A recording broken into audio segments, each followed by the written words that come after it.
안녕하십니까. TV민생연구소 차성연구원 김기환입니다. 어디선가 누구에게 무슨 일이 생기면 이하 생략, 시민들을 위해 밤낮 없이 그야말로 불철주야 열일한다는 이곳, 바로 119 소방서에 나와 있습니다. 자, 오늘은요, 그 중에서도 요즘 같은 시국에 더 발빠르게, 더 신속하게 움직인다는 구급대원들의 이야기를 만나보러 왔거든요. TV민생연구소의 신설 코너입니다. 간다 기환이가 간다. 지금 시작합니다.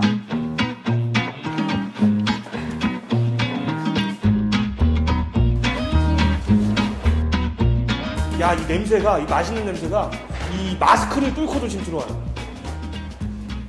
여기네. 야, 여기 식당에 있었어요. 역시 제 코는 개코입니다, 개코. 이야. 어디 앉아야 되지? 네. 선생님 혹시 여기 제가 앉아도 되나요? 자리 있나요? 아니, 지금 사회적 거리두기 일하시니까 마주보고 식사하시면 안 되거든요.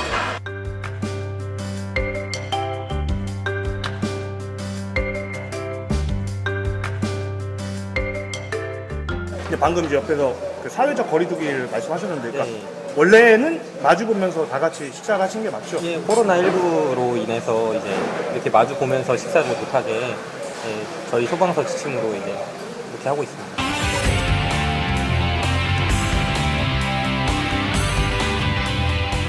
먹다가 출동 나가는 경우가 있는데 그렇게 되면은 이제 출동이 우선이니까 이렇게 밥 먹던 숟가락도 내려놓고 출동 나가야 되지 않겠습니까?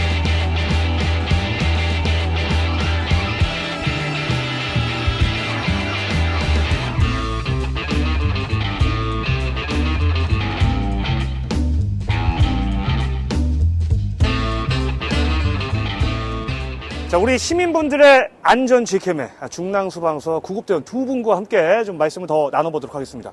자, 일단 식사는 어떻게 좀 맛있게 하셨나요? 네, 뭐 급하게 먹었지만 맛있게 먹었습니다. 그러니까요. 제가 아까 옆에서 보니까 진짜 빨리 드시던데. 네네. 좀 민망해서 더 빨리 먹은 거. 제 카메라 의식하셔가지고. 코로나19 전보다는 더 좀 바빠지시고 그런 건 사실이죠. 네, 뭐 출동 나갈 때 예전에는 뭐 그냥 단순히 마스크랑 장갑 이 정도 보호 장구만 착용했다면 그런 증상이 있으신 분들, 열나시는 분들이나 뭐 호흡기 증상이 있으신 분들은 이제 만일의 사태를 대비해서 저희가 이제 그 보호복이라고 뭐 5종 착용을 하고 출동하고 있기 때문에 이제 전체적으로 한 번 출동 나가면 한두 시간 걸리고 하니까 그 보호복을 계속 입고 이제 활동해야 되는 거에 대해서 조금 뭐 그거에 대해 힘들어하고 있습니다. 자, 구급대원분들도 그렇고 의료진분들도 그렇고 아마 이제 방호복 입고 이렇게 활동하시는 거 많이 보셨을 겁니다. 굉장히 불편하고 힘든 상황일 것 같은데 과연 실제로 얼마나 힘든지 제가 잠깐이나마 좀 체험을 해보도록 하겠습니다.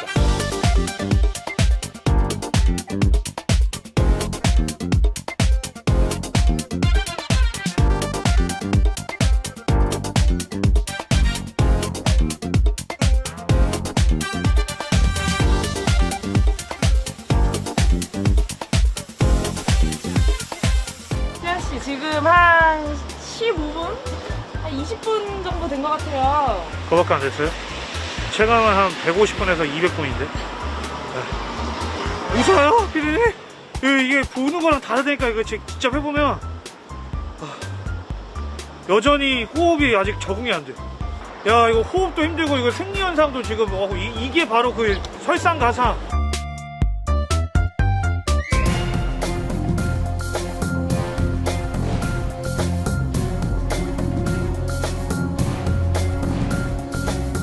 주치폭행? 이런 것도 많이 당한 사례도 저도 봤고요. 두 분도 현장에서 그런 경험들 좀 있으셨을 것 같은데 어떠세요? 폭력 성향을 보인다거나 아니면 협조가 잘 안 된다거나 아니면 정말 뭐 구급차를 부를 상황이 아닌데 막무가내로 자기 집에 데려다 달라고 한다거나 이런 사람들의 99.9%가 주치자신 것 같아요. 뭐 100이면 100 다음날 이제 술이 깨시고 나면 아유 잘못했다, 뭐 죽을 죄를 졌다 뭐 이런 식으로. 그러니까 사실 이런 문제 때문에 이제 그동안 사회에서 지속적으로 이 소방관 분들의 처우를 개선해 달라 이런 목소리, 움직임이 있었거든요. 다행히 드디어 이번 4월부터 우리 모든 소방관 분들이 이제 국가직으로 전환이 됐죠. 일단 여기서 이 타이밍에 다시 한번 박수.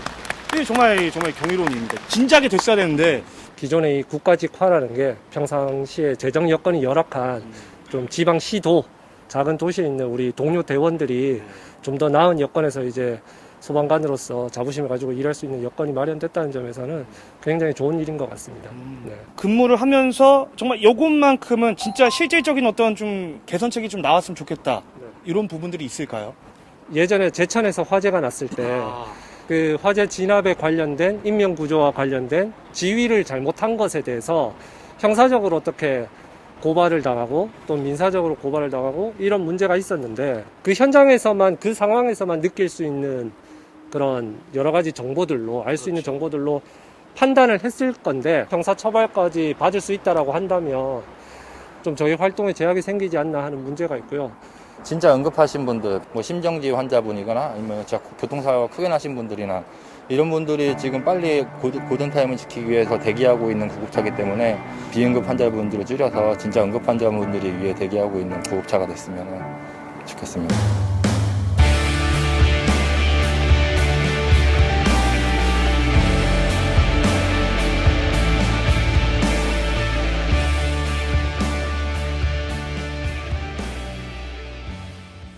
환자가 휘두른 흉기에 숨진 고 임세원 교수와 같은 일이 일어나지 않도록 정부가 보호 방안을 마련하기로 했습니다.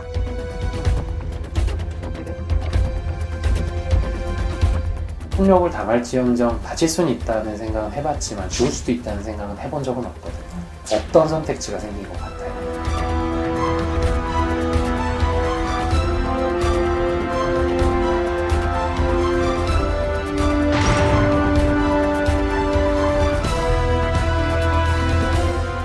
검사총에 소병원에 가가지고 오셨는데 이 병원에 몇 시간을 있냐 욕을 하시면서 던져가셨는데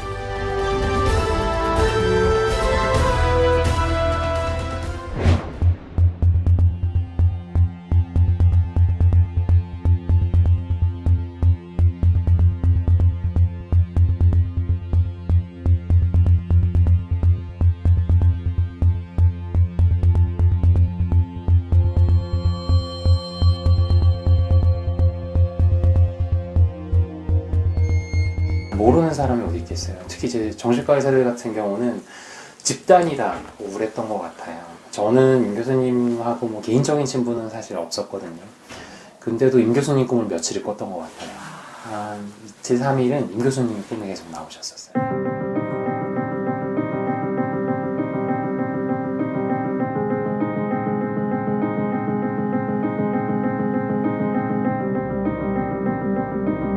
얼마 전에도 이제 서울 시내 모 대학병원에서 정형외과 선생님이 사실 손을 다치신 적이 있는데 칼로 위협을 당하셨고 손을 실제로 다치셨었는데 그 선생님도 아마 제가 알기로는 진단서와 관련된 내용이었던 것 같아요. 뭐 저도 진료실에서 뭐 폭력을 당한 적이 있느냐 있고요. 그래도 폭력을 당할지언정 다칠 수는 있다는 생각은 해봤지만 죽을 수도 있다는 생각은 해본 적은 없거든요.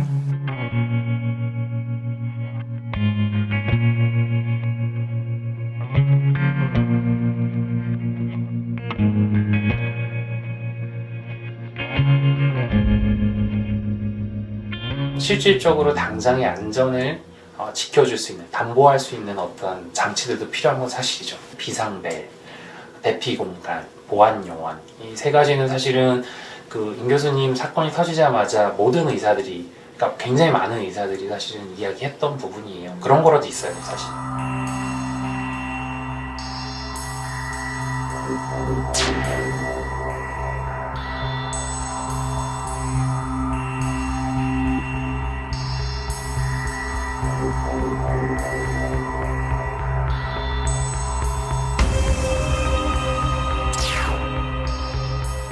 환자가 많이 와서 예약된 시간에 저 치료를 못 보는 경우가 많은데 지연이 되니까 이제 같은 그래서 이제 영수증하고 카드를 던지고 어쩔 수 없이 그냥 카드 주워다 들고 죄송하다고 하고 저희가 데스크에 있으니까 저희한테 화를 내고 중재해줄 사람이 없죠.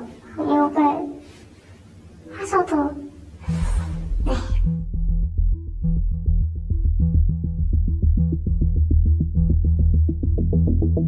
주사를 놔주시는 분인데 처방이 들어오면 환자분에게 바지를 본인이 내려달라고 하시고 이제 이제 저희는 밖에서 기다려요. 그리고 준비가 됐다고 하면 들어가는데, 근데 이제 남자분이 앞에 바지를 다 벗고 앞에를 보시고 계셨던 거죠.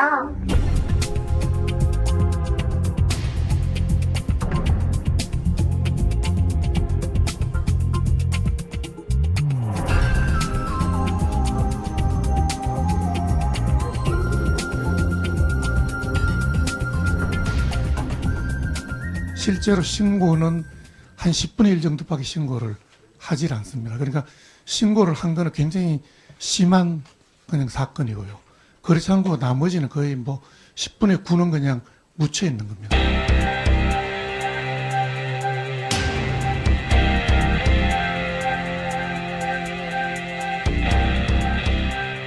상처가 쌓이면 칼로 맞는 것보다 더 끔찍한 고통으로 다가올 수 있고 트라우마로 다가올 수 있다는 걸 좀 알아줬으면 좋겠고, 진심을 다해서 환자분들을 보려고 하는 선생님들이 훨씬 많다고 생각이 들고, 그런 만큼 나의 건강을 지켜주는 그런 파트너, 나의 이웃, 그런 생각들을 좀 가져주셨으면 좋겠어요.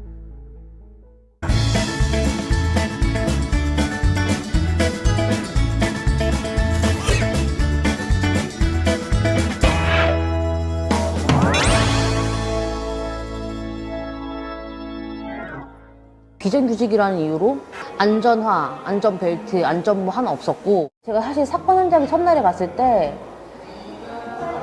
쓰레기통에 피냄새가 진동하는 안전모 하나가 버려져 있는 거예요.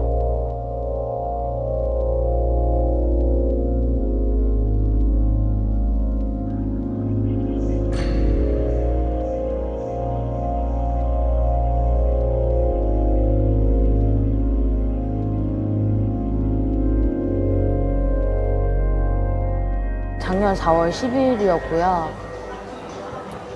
아침에 연락을 받았어요. 집에서 연락을 받았고, 태규가 떨어져서 숨을 안 쉰댄다 하셔가지고 할머니한테 그렇게 전화가 와서 제가 가장 먼저 달려갔어요. 그 병원으로.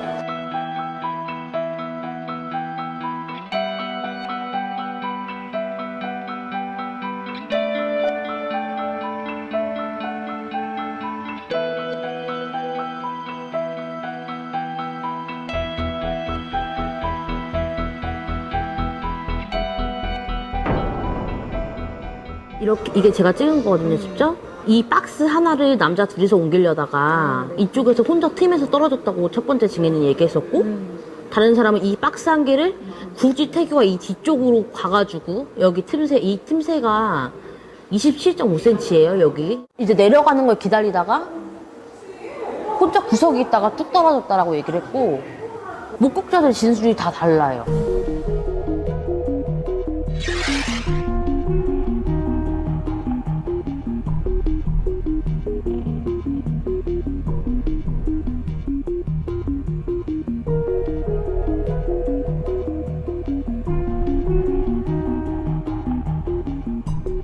사람이 1인만 탈 수 있는 거고, 원래 거기가 이제 차를 타서 운반하는 차에 이제 왔다 갔다 하는 엘리베이터에서 원래 사람이 탑승하면 안 되는 엘리베이터였어요. 심지어 그 엘리베이터는 원래는 불법적으로 운영하면 안 되는 엘리베이터예요. 승인 검사를 받지 않았어요. 물어봤어요. 사용 검사 승인 검사를 받을 예정이라고 하는 거예요. 그 불법적인 엘리베이터에 일단 사람을 태운 거죠.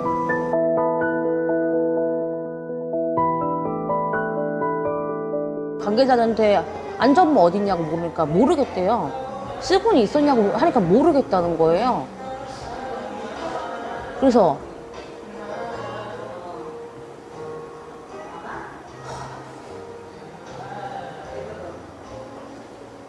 그럼 왜 안전화는 없나 하니까 원래 일용직한테는 안전화를 주지 않는다는 거예요. 며칠하고 그만둬야 될지 몰라가지고 주지를 않는데요. 안전화 지급의 의무가 없대요. 안전띠조차.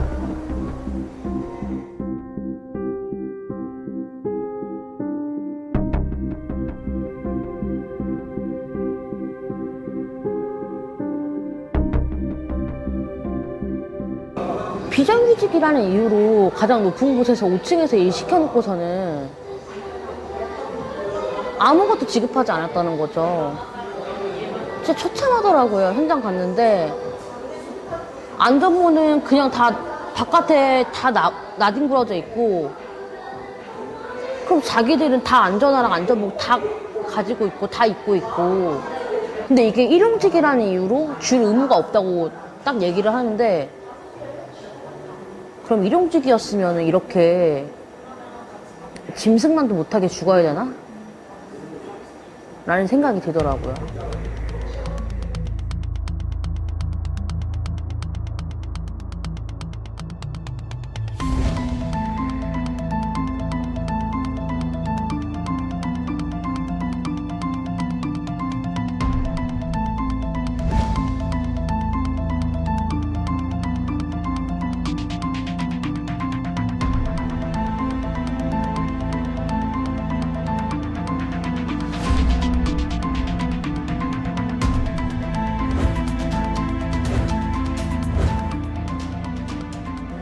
제2의 제3의 용균이 계속 나올 수밖에 없다고 생각을 하거든요. 국기가 김군이 나왔던 것처럼 제 동생도 또 다른 김용균이잖아요. 다르게 보면은 그냥 사람 죽는 게 당연하다고 생각하는 이런 현실이기 때문에 바뀌지 않고 있고. 경찰청, 국회, 청와대 가지 않은 곳이 없습니다. 우리는 오늘 이 자리에 공권력의 무관심에 맞서 사건 직후 심장이 타는 고통 속에 현장을 조사하던 그 작년 4월 10일 세계관 수업 원전 현장에서 실학사하고 1년이 흘렀습니다. 꼭 기일이 다가오지만 여전히 아무것도 밝혀진 건 없고 책임자차 진상규명이 이루어지지 않았습니다. 지금 우리 대교회 한 명의 사건으로 싸우고 있는 것이 아닙니다. 점이 이어져 선이 되고 선들이 면이 되듯 많은 상대 사망, 청년 비정규직 노동자들과 가족들이 법과 제도 자체를 바꿔낼 수 있도록 제 나름의 사명을 갖고 길게 싸워나갈 것입니다. 어제사 외투 내 가슴 파게 기대 눈물 흘리며 하소연하네.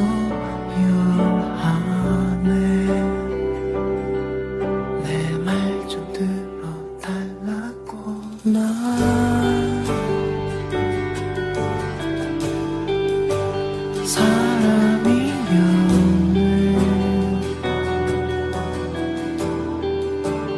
공장 속에서 이웃이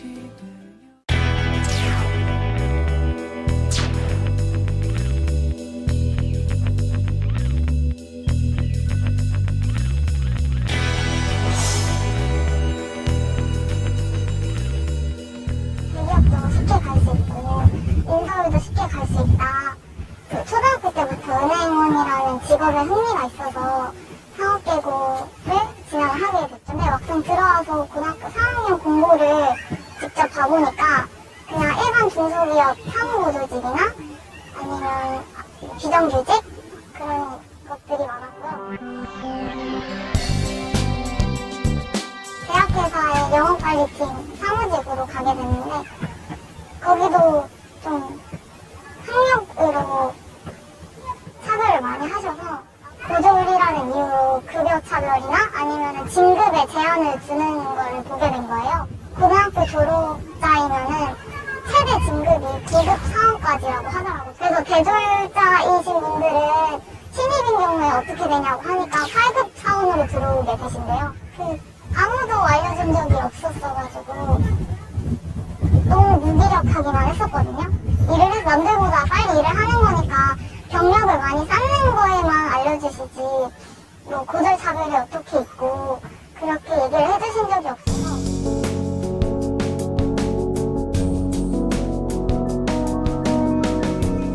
계속 고용무랑 겪으면서 스트레스 받으면서 사는 거죠.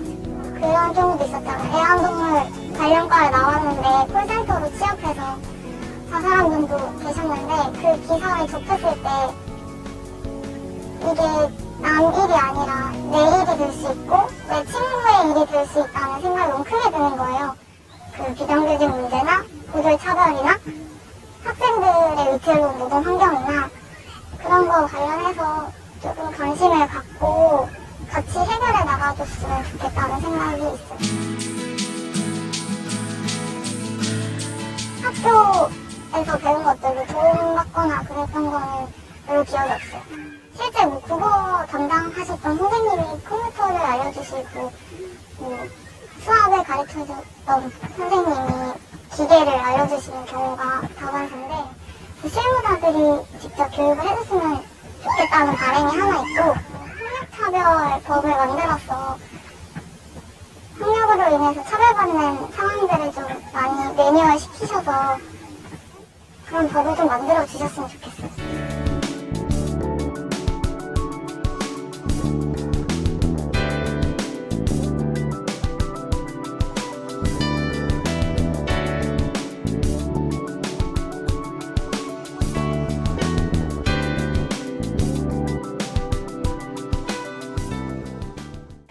네, 안녕하세요. TBS 아나운서 김혜지입니다. 오늘은 취업을 준비하고 있는 취준생 두 분 모시고 이야기 나눠보겠습니다. 안녕하세요. 안녕하세요. 일단 자기소개부터 부탁드릴게요. 저는 현재 공기업이랑 은행 준비하고 있고요. 취업 2시즌째 취준생입니다. 2시즌? 네. 그럼 얼마 동안이죠? 지금 작년 하반기부터 시작해서 1년이 채 안 됐어요. 아, 그러면 상반기, 하반기 한 시즌 한 시즌 이렇게 보는 거군요. 네, 그런 식으로 계산을 하는 것 같아요. 아, 처음 들어봤어요?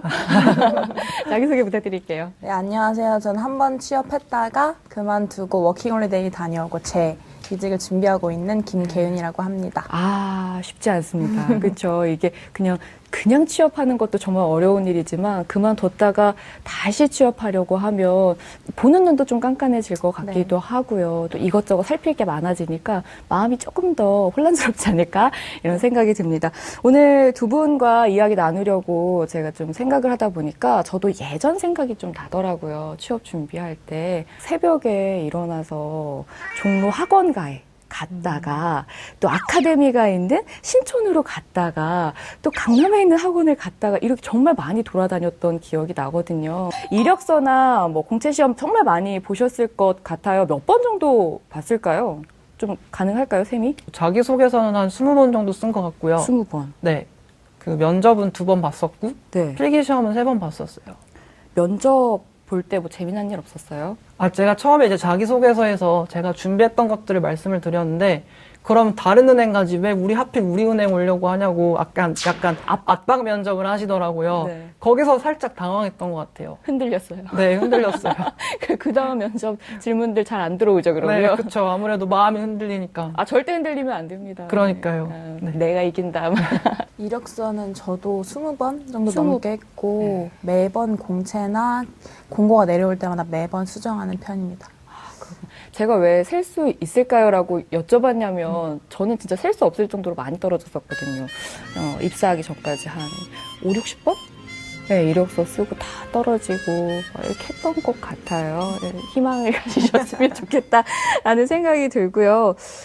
취업 전쟁이란 말 많이 하잖아요. 주변에 취업 준비하고 계신 분들도 친구분들도 많으실 것 같은데 분위기 어떤지 좀 궁금하거든요. 기훈 씨? 지금 확실히 코로나로 인해서 공고가 정말 많이 떨어진 상태고요. 그렇기 때문에 그 토익 시험도 다 취소되고 있거든요. 다 좀 무기력해진 상태? 이제 4월 15일이면 제21대 국회의원 선거가 총선이 있죠. 이제 청년 일자리를 많이 만들어주겠다 이런 얘기들을 많이 하는데 실제로 느끼기에 어때요? 뭐 선거가 한번 치러지고 나면 정말 좀 일자리가 늘어나는구나 느껴지나요? 근데 제가 생각하기에는 일자리 수 자체가 문제가 아니라 그냥 양질의 일자리? 그러니까 급여가 어느 정도 보장이 되고 그리고 자기가 업무를 하면서 보람을 느낄 수 있는 곳을 청년들이 다 가고 싶어 하기 때문에 일자리 수를 그냥 무작정 늘린다고 해서 청년들의 체감 경기가 좋아지는 건 아니라고 생각해요. 근데 그런 문제는 기업에서도 같이 좀 노력을 해줘야 되는 부분인 것 같아요. 본인들이 원하는 회사나 아니면 다른 기업들, 대부분의 기업들에게 바라는 점들이 혹시 있을까요? 자기소개서 문턱을 조금만 낮춰주셨으면 좋겠어요. 왜요? 왜냐하면은 이제 제가 작년에 기억하기로는 어떤 공기업에서 그 자기소개 문항이 7문항이었거든요. 근데 꼬리 문항이 문항당 3문항이어서 총 21문항을 쓰는 그런 공기업이 있었는데 사실 쓸 엄두가 안 나더라고요. 다른 거 준비해야 될 것도 많은데. 그래서 그런 문턱을 조금 낮춰주시면 최소한 이제 취업 준비하는 사람들이 시험이라도 볼 수 있게. 학교 대내외 활동이나 학교 학생 이런 활동으로는 경력을 인정받을 수 없다고 생각하거든요. 아직 모르는 직무들이고 이제 새로 시작하는 직무들인데 모든 거의 기업들이 경력을 위주로 알아보다 보니까 그런 문턱을 조금 더 줄어들었으면 좋겠습니다. 기업들이 이 방송을 꼭 봤으면 좋겠어요. 이력서하고요. 경력 문턱을 좀 낮춰주셨으면 좋겠습니다. 앞으로 21대 국회의원들이 선출이 되고 나면 또 취준생들을 위한 정책들 마련하지 않을까라는 생각을 해보거든요. 이런 정책 좀 만들어주세요. 하는 게 있다면 어떤 게 있을까요? 중소기업 무조건 뽑기 바쁘더라고요. 네. 근데 막상 들어간 복지나 그쵸. 급여나 일하는 환경에 대해서 많이 부족함을 느꼈습니다. 그런 곳에 더욱더 지원이 강해졌으면 좋겠습니다.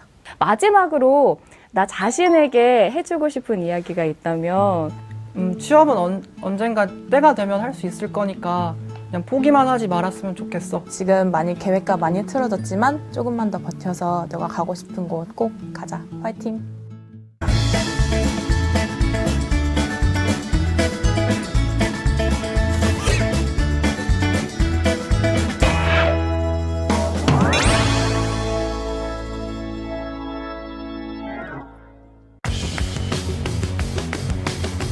남편은 우리의 생계를 책임지는 벌이, 여자는 서포터하는 벌이, 이렇게 좀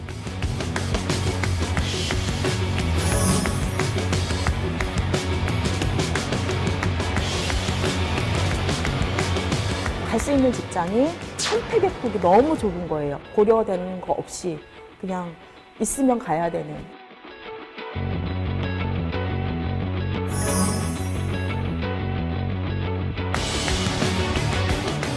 제가 그 변신 로봇 같다는 생각이 드는 거예요.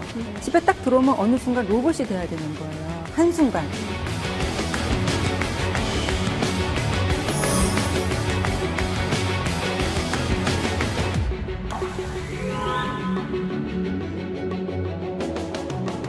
자, 해를 거듭할수록 우리 사회에 이 일하는 여성들은 늘고 있는데 이 육아의 부담까지도 많이 지고 있습니다. 대한민국의 여성, 이 워킹맘들에게는 슈퍼우먼이 될 수밖에 없게끔 뭔가 강요하는 게 있어요. 그래서 실제 사회에서도 워킹맘들이 슈퍼우먼으로 살길 강요받고 있다고 생각하시는지요? 어떻게 생각하세요? 항상 우스갯소리도 퇴근하는 직원들한테도 그게 잘 출근해라. 이게 뭐냐면 우리는 집으로 다시 출근하러 가는 거거든. 우리한테 퇴근이 어딨어. 집으로 출근하러 가는 건데. 네. 짬짬이 이렇게 알바식으로 일을 하면서 어린이집에 좀 늦게 하원을 시키는 그런 편이었거든요. 그러니까 데리러 가면 난리가 나죠, 막. 되게 안쓰럽죠, 그걸 보면. 이 선생님이 퇴근이 내 아이 한 명 때문에 이렇게 미뤄지는구나. 근데 퇴근하면 정말 시간만 쳐봤다가 미친 듯이 뛰어가가지고 아이들을 데리러 가야 된다는 엄마들 많이 있죠. 우리는 왜 이렇게 깨알 같은 고민까지 해야 되냐? 이거 참 답답한 부분입니다. 아마 직장 다니시면 다 비슷하실 거예요. 사실 옷을 갈아입고 어떻게 보면 남자분들은 봐도 소파에 앉잖아요. 그렇죠, 눕죠. 우리 집 인간이 한 번도 앉아있는 꼴 못 봤어요. 근데 빨리 주방에 들어가서 밥을 해야 되거든. 씻고 볶으면서 막 이렇게 뭘 안 치우고 가스레인지 하나만 써본 적이 없어요, 저는. 가사만 하면 괜찮은데 가사도 하고 육아도 해야 되는 게 문제인 거잖아요. 엄마하고 같이 있고 싶고 뭐 얘기하고 싶고 책 보고 싶고 하다못해 그림 그리는 것도 같이 하고 싶고. 근데 일은 있잖아요. 밥에서 먹여야 되고 빨래 뭐 어떻게 해야 되고 집 청소해야 되고 회사에서 한 일을 제외하고도 집에 오면 두 가지를 또 해야 된다는 거죠. 가사일과 육아와. 이게 너무 몸이 지치다 보면 잠이 잘 안 와요. 맞아요. 맞아요. 네, 그러면 누워서 이제 나는 내일 또 이 삶을 살아야 되는, 이게 지쳐서 잠든다는 말이 이제 그런 말이잖아요. 정신없이 일어나가지고 하루를 시작했는데 끝날 때는 나는 도대체 누구고 여긴 어디지? 뭐 이렇게 되는 생활이 계속 되는 거예요. 자, 이렇게 잠깐 말씀만 들어봐도 우리 시대 이 한국에서의 워킹맘의 삶이 정말 녹록지 않다라는 걸 다시 한 번 더 느낄 수 있었는데요. 저희가 얘기를 더 이어가기 전에 이 제작진들이 한 분의 일상을 쫓아가 봤습니다. 이분도 워킹맘이신데 어떤 삶을 또 살고 계신지 저희가 보고 다시 얘기 나눠볼게요. 함께 보시죠.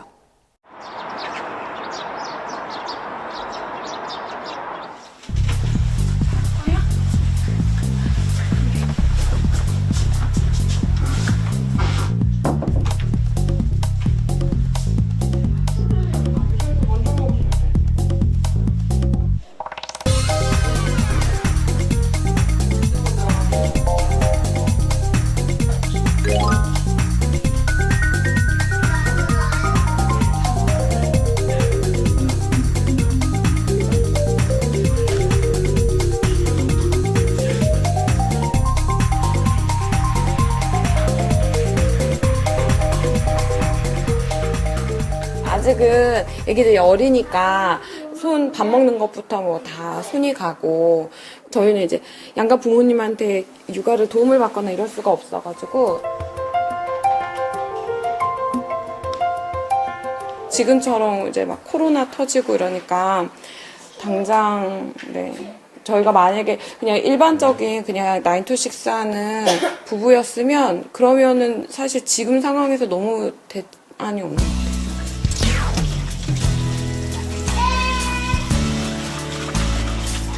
딱 10분밖에 안 되고. 이거 안 왔는데? 붙어있는 시간이 딱 정해져 있잖아. 아침 시간 아니면 저녁 시간이니까.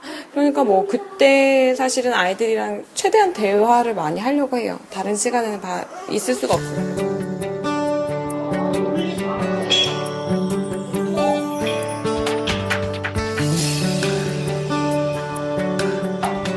엄마 간다. 안녕.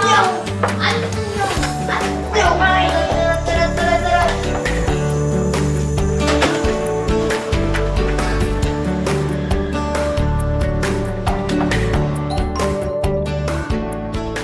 저는 일하는 걸 너무 좋아했고, 이래서부터 이제 저 자신을 찾는 그런 성향을 가지고 있어서 자연스럽게 이제 아이는 일찍 어린이집을 보내겠다 이렇게 선택을 했는데, 직장을 구하는 게 쉽지가 않았고, 그래서 프리랜서 생활 오래 하고 이제 면접을 보러 갔는데 거의 이제 출근을 하라는 식으로 말씀을 하시더라고요. 그래서 너무 감사하고, 그런데 제가 아이가 어려서 6시에는 칼같이 퇴근을 해야 됩니다. 그 부분만 좀 미리 말씀을 드릴게요. 이렇게 말씀을 드렸어요. 왜 이렇게 바라는 게 맞냐고. 여자들은 밥이나 하고 애나 보고 그러면 되지 뭐 굳이 나와가지고 돈을 벌려고 하느냐. 다른 데 가서도 민폐 끼치지 말고 집에서 애나 봐라 이러면서 말씀하시더라고요. 그래서 돌아오는데 엄청 울었어요, 차 안에서. 그때 사실은 정상적인 취업을 하겠다는 건 포기했어요.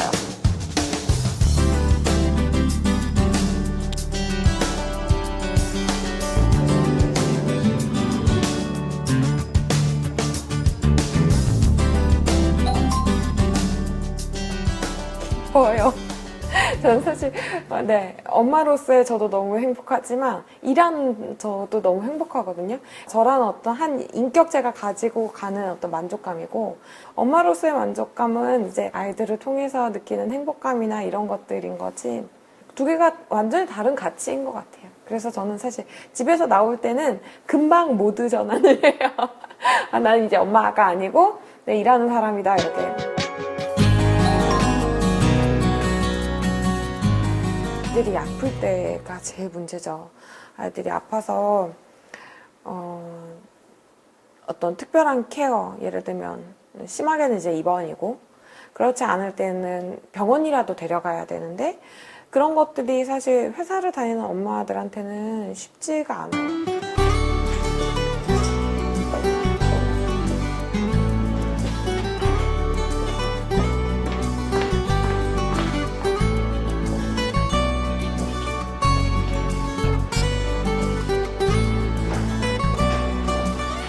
울었어, 안 울었어? 조금 울었어. 조금 울었어?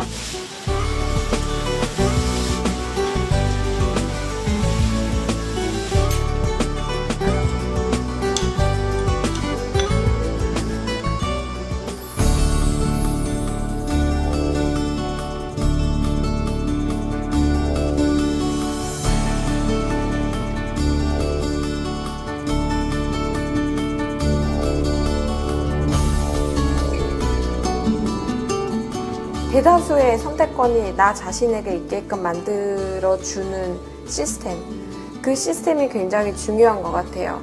그러니까 내가 내 아이를 훌륭한 기관에 맡기건 내가 직접 키우건 그것이 나의 선택권에 있을 수 있었으면 좋겠고, 그런 시스템을 갖춘 사회가 진짜 건강한 사회이지 않을까. 와, 정말 이 또 영상 보니까 역시 우리나라에서 이 워킹맘으로 사는 거는 정말 힘든 일이다라는 생각이 드는데요. 경력 단절이라고 하죠. 이 부분이 가장 힘든 부분이라고 하더라고요. 아이는 커가고 그러니까 엄마가 키워야 된다 이제 뭐 이런 상황이 됐고, 그래도 저는 이제 그때 일이 너무 좋았고 나쁜 엄마 일종의 애보다는 내가 더 중요하고 일이 중요하고 뭐 그런 상황이어서 대체 인력을 찾았어요. 그러니까 육아를 대신 해주실 만한, 쉽지가 않더라고요. 그것도. 그래서 결국은 제가 이제 들어앉았죠. 엄마의 손길이 직접 필요로 시기는 몇 년이 있어요. 아이가 어릴 때. 아이가 이제 조금 크면 그거보다는 엄마의 모습이 이제 롤모델이 돼야 된다고 생각을 하거든요. 이렇게 보육의 의미보다는 나의 어떤 롤모델로서 엄마가 이렇게 딱 서야 아이들이 이렇게 따라할 수 있으니까, 그런 면에서 볼 때는 엄마가 일을 해야 되거든요. 갈 수 있는 직장이 선택의 폭이 너무 좁은 거예요. 갈 수 있는 데가. 나이부터 해서 보수, 뭐 시간적인 여유, 뭐 이런 게 전혀 고려되는 거 없이 그냥 있으면 가야 되는, 자리가 있으면 가야 되는 그런 상황이었기 때문에 뭐 사회적인 구조 자체도 힘들었고, 워킹맘이라는 게 일과 가정의 그 육아, 어쩔 수 없이 한쪽은 포기할 수밖에 없어요. 그거를 다 뭐, 그런 사람이 있을까요, 과연? 다 비슷하실 것 같아요. 매년 해가 거듭되면 저는 아이를 먹고 아이는 커가면서 부안감이 이제 쌓여져요. 내가 다시 복귀할 수 있을까, 사회로. 워킹맘은 포기하겠어 라는 마음을 내려놨으면 괜찮은데, 돌아갈 걸 생각하니까 매년 사실은 저는 고비였어요. 이렇게. 참 여성이 뭐길래 이렇게, 사실은 내 일만 고민해도 정말 내 인생이 너무 벅차고 힘들 것 같은데, 이 아이에 대한 걱정과 이 아이에 대한 고민과 또 집안일에 대한 고민과 뭔가 이런 걸 다 짊어질 수밖에 없는 건가? 나는 엄마니까 이 아이한테는 이 순간은 지금밖에 없어라고 했던 나의 선택이 오다라고 생각을 했는데, 내 삶을 내가 이렇게 잃어간다는 생각이 좀 들긴 했었으니까, 아이를 위한 엄마로서의 삶은 훌륭할지 몰라도 나의 이수진의 삶은 계속 잃어가는구나.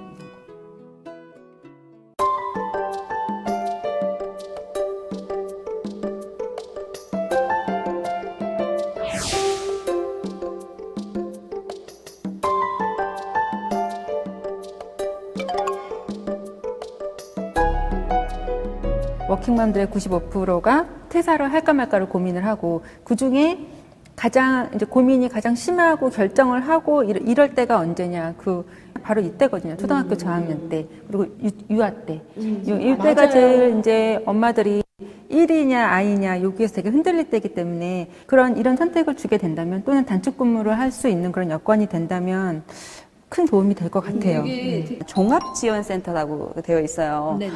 사실은 돌봄에서부터 학원까지 우리 아이를 하나 키우기 위해서는 그 아이의 하루가 담당하는 기관들이 다 찢어져 있어요.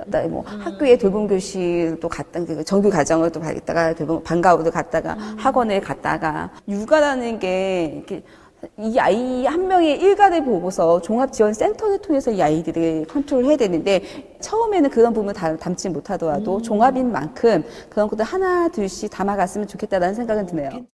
20대 젊은 사람들은 육아에 대해서, 결혼에 대해서 굉장히 비관적인 그런 생각들을 갖고 있는 부분들이 있더라고요. 어쩔 수 없이 선택적인 게 아니라 필수적으로 맞벌이를 해야 되는 시대이기 때문에 조금이라도 더 편하게 아이들을 케어할 수 있다면. 네. 어쨌든 육아 부분, 교육 부분은 사실 어떻게 보면 선진국일수록 국가가 책임을 지는 거잖아요. 이게 아이들의 육아 부분이 책임을 지지 않는다고 한다면, 저출산의 부분의 문제는 출산 장려금?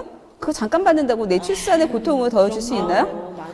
그 돈 받자고 애를 낳는 사람이 어디 있겠어요? 가장 효율적인 거는 시스템적으로 안정화돼야 된다는 거예요. 내가 내 아이를 키울 때 급한 일이 있었을 때 내가 뭔가 서비스 받을 수 있는 국가의 그런 정책이나 서비스가 있으면 용기를 낼 수 있다는 거죠. 이런 법안보다 저는 그 사회적 인식이 변하지 않으면 이 법안이 그냥 탁상공론밖에 될 수가 없는 거예요. 뭐 시간을 조절하고 뭐 임신 기간에만 어떻게 해주고 뭐 이런 단편적인 게 아니라 그러니까 뭔가 부족한데 이 본질을 아시는 건가? 이제 이런 생각이 조금 들어요. 이 문제, 이 육아 워킹맘에 대한 이런 문제점의 본질은 일과 육아를 이게 그 밸런스를 유지하면서 해야 된다는 사실이거든요. 단발성이에요. 이 구조를 이해하지 못하고 자기네들 그 국민들이 하나 혹 보고 거기에 해당되는 사람들이 반응할 수 있는 것들만 타이틀만 걸다 보니까 이 사람들이 임기 동안 할 수 있는 거는 딱 그런 것들, 수박 겉핥기. 중요한 지적이신 것 같아요. 왜냐하면 딱 보고 그래서 이걸 어떻게 실행할 건데 라는 깊이가 없다면 사실 그냥 단순히 사람들의 이목을 끌기 위해 그리고 인기를 얻기 위한 그냥 단순히 그냥 사탕 발린 것 같은 그런 공약일 수밖에 없거든요. 국회의원들의 눈높이가 조금 더 낮아져서 서민들의 생활을 더 들여다보고 실질적인 법안들을 내놓을 수 있는 그런 국회의원들이 나와야 되지 않나 이렇게 생각을 합니다. 네, 자 우리 시대의 워킹맘 21대 총선 후보자분들 잘 들으셨죠? 저희의 목소리 잘 들으시고 좋은 정치 보여주시길 바라겠습니다. 감사합니다.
지지하기 위한 퀴어 문화 축제가 열린 겁니다. 하지만 이번 행사를 반대하는 목소리도 만만치 않았습니다.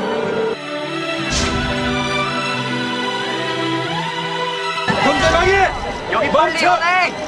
성전환 수술을 한 뒤에 숙명여대에 최종 합격한 트랜스젠더 A씨가 학내 반발이 커지자 등록을 결국 포기했습니다.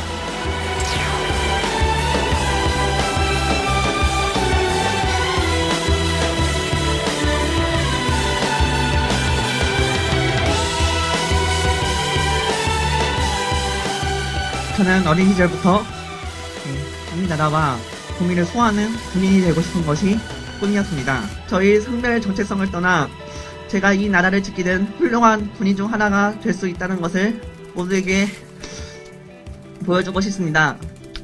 제게 그 기회를 주십시오.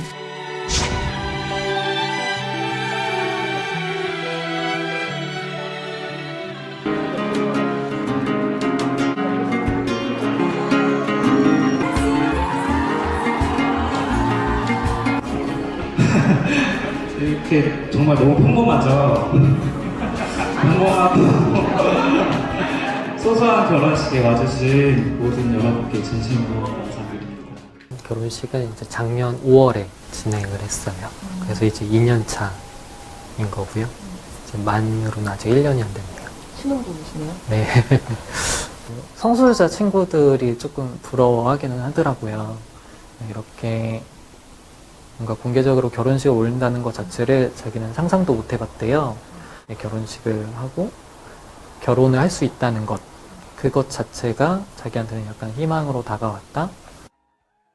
법적으로는 그러니까 지금 등본을 떼보면은 이제 저는 세대주인데 제 남편은 동거인으로 나와요. 이제 가족관계 등록부는 당연히 없고, 그러다 보니까 이제 가족으로서의 뭔가 위치가 아닌 거죠. 일상적으로는 저희도 이제 가끔 막 길거리 데이트하고 하는데 여전히 뭐 손을 잡고 걸어간다거나 팔짱을 끼고 걸어간다거나 하면은 주위에서 수군거리는 걸 듣는다거나 아니면은 막 이상하게 바라보는 시선들, 그런 걸 느끼기도 해요. 이것도 어떻게 보면 차별의 일종이 아닌가라는 생각이 들고요. 그 한국 사회에서 성소수자로서 살아가는 게 힘든 거 다들 알고 있는데 누가 굳이 그 힘든 길을 선택해서 가겠어요. 근데 사실 성소수자라는 정체성은 극복할 수 있는 뭔가가 아니거든요. 그냥 정체성은 그냥 정체성일 뿐이지 딛고 일어나야 되는 뭐 그런 게 아니거든요.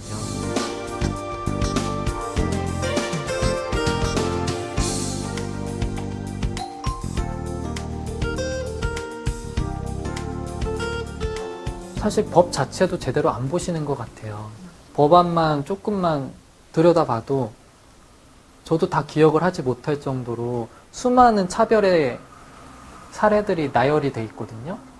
그런 거는 다 삭제하고 성적 지향 이거 하나에만 유독 꽂혀서 성소수자 옹호법이다 뭐 이런 식으로 말씀을 하시는 건데 굉장히 그냥 반대를 위한 반대라고 생각을 하고요.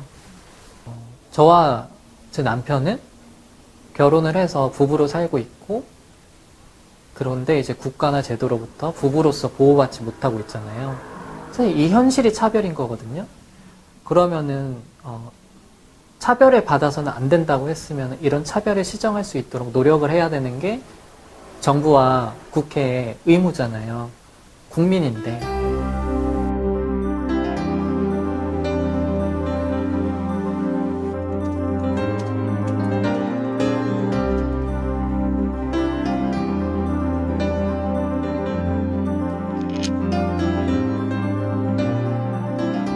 저희는 종교와 관련해서 왜 이렇게 기독교가 차별금지법 제정에 대해서 이렇게 반대를 하는가 이런 거에 대한 이야기들을 좀 많이 했었던 것 같아요. 그러니까 그런 반대 논리를 갖고 있지만 실질적으로 기독교가 말하는 중요한 신앙의 가치들 가운데에 차별을 금지해야 되는 것은 마땅한 것이다 라고 하는 이야기들을 해왔던 것이죠.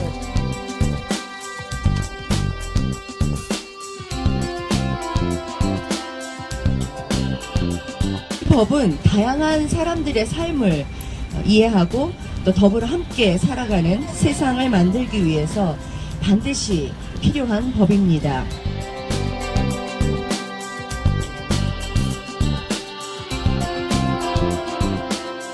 보통 이제 동성애 차별금지법이다라고 교계에서는 그렇게 얘기를 하죠. 그게 훨씬 더 어떤 선명하게 드러나는 부분이 있으니까.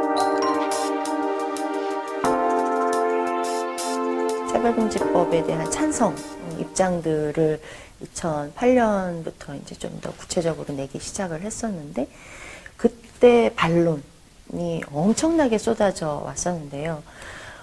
그걸 보면서 제가 굉장히 놀랐습니다. 그런 과정 가운데에서 성소수자 그리스도인들을 만날 수 있는 기회가 있었습니다. 그 당시로서 2008년에 성소수자의 인권에 대해서 옹호하거나 하는 사람들은 출교, 그러니까 그 교회에서 쫓겨내는 거죠. 그리고 목사나 이렇게 교회 장로나 집사나 이런 직분을 가지고 있는 사람도 그거를 못하도록 면직시킬 수도 있고.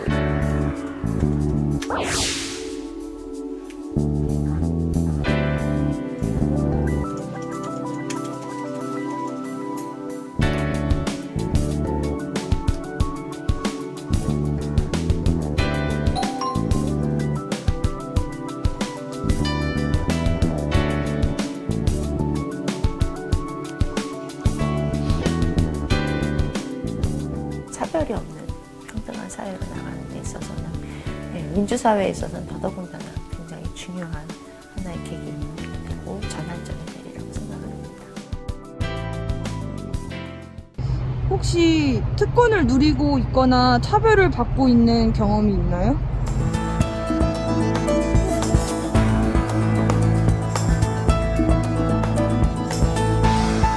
저는 나는 차별을 받고 살아왔다는 생각이 언뜻 떠올랐어요. 예전에 제가 패키지 여행을 간 적이 있었는데 거기에 오신 어떤 분이 저한테 하는 일이 뭐냐고 묻더라고요. 그래서 주부라고 대답을 했더니 대뜸 하시는 말씀이 남편 등골 빼먹는 여자라고 그렇게 말씀을 하시더라고요. 저는 실제로 직업이 공무원인데 공무원들은 은행에 가서 대출을 받을 때 공무원이라는 직업의 안정성 때문에 수월하게 대출을 받을 수 있어요.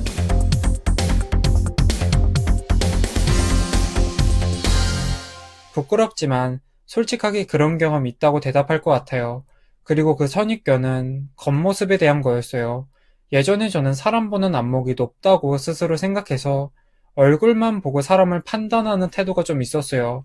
대학교 때 어떤 좀 부족한 친구가 있었는데 처음엔 좀 다가가려고 좀 평범하게 대하려고 했는데 주위 시선이나 좀 그 친구가 행동하지 못하는 그런 행동들을 자꾸 바라다 보니까 이게 실제로 차별을 좀 많이 했던 경험이 있습니다. 예를 들어 정신질환자에 대해서 저는 다른 질병과 똑같게 생각하지 않았던 것 같아요. 다른 질병의 사람들에게는 그냥 걱정을 하는 정도였지 그렇게 꺼리거나 이상하게 보지 않았는데 정신질환을 가진 사람에게는 좀 꺼리고 두려움을 갖는 부분이 있었어요.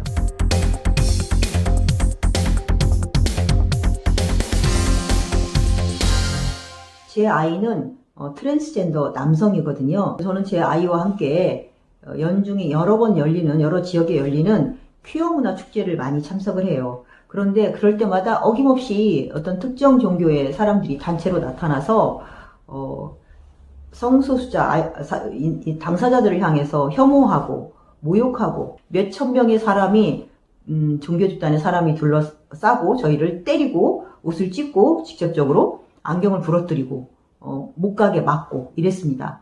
깔려 있긴 해요. 왜냐하면 저도 그렇게 특별한 사람이 아니에요. 평범하고 일반적인 사람인데 사회에는 아직 이런 색안경을 끼거나 그런 좀 차별적인 시선들이 존재하는 것 같습니다. 저는 우리 사회에 혐오나 차별이 만연하고 있다고는 생각합니다. 그리고 그렇게 생각하는 이유는 혐오나 차별이 멀리 동떨어져 있는 다른 세상 얘기가 아닌 내 가까운 친구들, 지인들 입에서도 가볍게 흘러나오고 있기 때문에 만연하다고 생각하고 있어요.